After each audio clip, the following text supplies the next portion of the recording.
前几天我看到我的朋友在朋友圈晒出的照片啊，有一个蓝白色的小房子。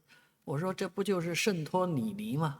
结果人家回复我，这就是闵行文化公园。而闵行文化公园我去过多次，也没见着这个小房子啊。哎，这个房子确实是蛮吸引人的，而且目前呢已经成为网红打卡的景点。所以这个隐藏在闵行文化公园深处的这个房子呢，确实值得去拍照、去打卡。如果你对闵行文化公园有兴趣的话，不妨自己探索一下。真的走到公园深处有不少可看之处。这一处房子就是特别好的拍照打卡的圣地。如今鲜花盛开，确实值得去游一游、玩一玩。